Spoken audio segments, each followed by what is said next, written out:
Sir ये Russia से oil लो, कहां से लो, ये हमारा काम है सर, ये हमारा देश तय करता है। मंत्री जी खुद दिखा दे कि गांव में नाले से गैस निकलेगा कैसे और हम रोटी पकाएंगे कैसे, तो सिलेंडर से हम बच जाएंगे।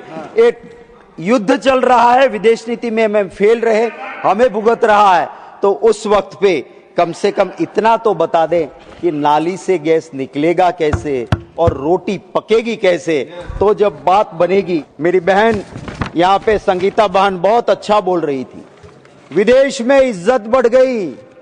हाँ बढ़ गई, कभी अमेरिका की हिम्मत नहीं होती थी कि हथकड़ी पहना के हमारे देशवासी को यहाँ भेजे। आप कहती थी इज्जत बढ़ गई। कभी इस देश में एक प्रधानमंत्री ऐसी थी जिसने कहा था मेरे देश को क्या करना है, 7वां बेड़ा भेजो 10वां भेजो, मेरे देश का निर्णय मेरी जनता और मेरी सरकार करेगी। हाँ इज्जत बढ़ गई थी तब, और आज वो ट्रंप कहता है कि मैंने कहा मोदी युद्ध बंद, नरेंद्र सरेंडर, और युद्ध बंद हो गया। मैं कहता हूं कि आप में हिम्मत है, आप में हिम्मत है तो मोदी जी आइए यहां, डरो मत, हम आपके साथ हैं। कहिए कि ट्रंप झूठा है, आप कह नहीं सकते हो। एप्स्टीन फाइल है, क्या है मुझे पता नहीं। सर ये रशिया से ऑयल लो, कहां से लो, ये हमारा काम है सर, ये हमारा देश तय करता है। ये इज्जत कहां से बढ़ी। मेरी बहन अभी कह रही थी कि गांव में गैस आ गया। आपको पता है दाम और बोतल की हालत क्या है। कम से कम इतनी योजना मंत्री जी खुद दिखा दे कि गांव में नाले से गैस निकलेगा कैसे और हम रोटी पकाएंगे कैसे, तो सिलेंडर से हम बच जाएंगे। एक युद्ध चल रहा है, विदेश नीति में हम फेल रहे, हमें भुगत रहा है, तो उस वक्त पे कम से कम इतना तो बता दें कि नाली से गैस निकलेगा कैसे और रोटी पकेगी कैसे, तो जब बात बनेगी मैं यही कहूंगा।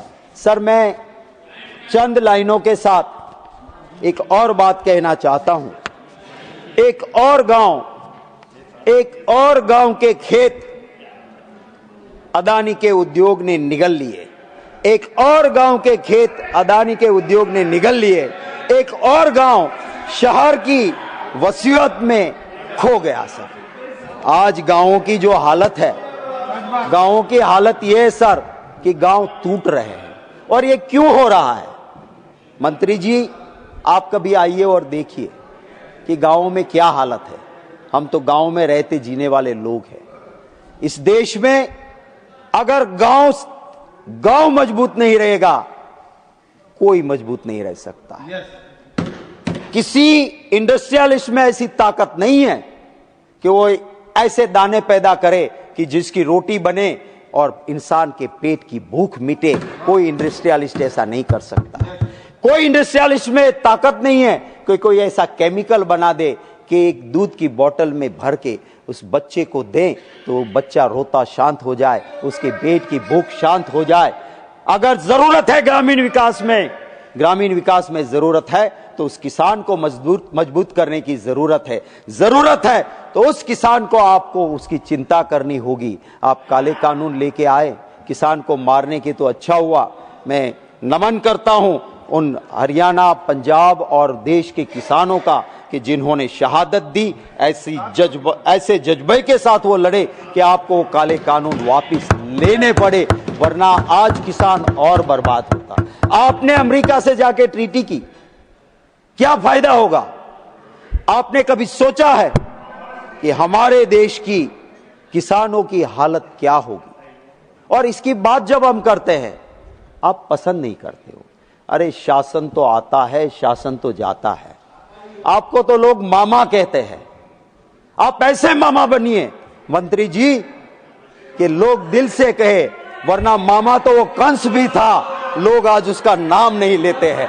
आप वो मामा बनिए कि जो मामेरू लेके आए, जो सबको खुश करके आए। मैं आपसे यही मंत्री जी, ये वाले मामा आप बने। मैं भी आपका, आप समाप्त कीजिए जी सर। मैं सर टाइम इज ओवर। हमने एक्स्ट्रा टाइम भी दिया आपको। आप मैं धन्यवाद करता हूं महोदय। और मैं सिर्फ कंक्लूड करते हुए, नागर भाई आप मंत्री बनो तब टोकना भी रहने दो, छोड़ दो नागर भाई, छोड़ दो नागर भाई, छोड़ दो। मैं कंक्लूड कर रहा हूं सर, मैं कंक्लूड कर रहा हूं। मैं सरकार से यही अनुरोध करता हूं कि आप रूरल डेवलपमेंट के लिए, मैं जानता हूं मंत्री जी की मंशा होगी, बजटरी प्रोविजन नहीं होगा तो मंत्री जी भी कुछ नहीं कर पाएंगे। आपके डिपार्टमेंट के पैसे जब आप रिवाइज एस्टिमेट में या बजटरी प्रोविजन में कटते हैं, आप मजबूती से फाइनेंस मिनिस्टर और प्राइम मिनिस्टर के सामने अपना स्टैंड लीजिए। हम आपके साथ हैं, ये देश आपके साथ रहेगा। किसानों के भले की बात होगी, कभी कोई दिक्कत नहीं होगी। धन्यवाद सर, धन्यवाद।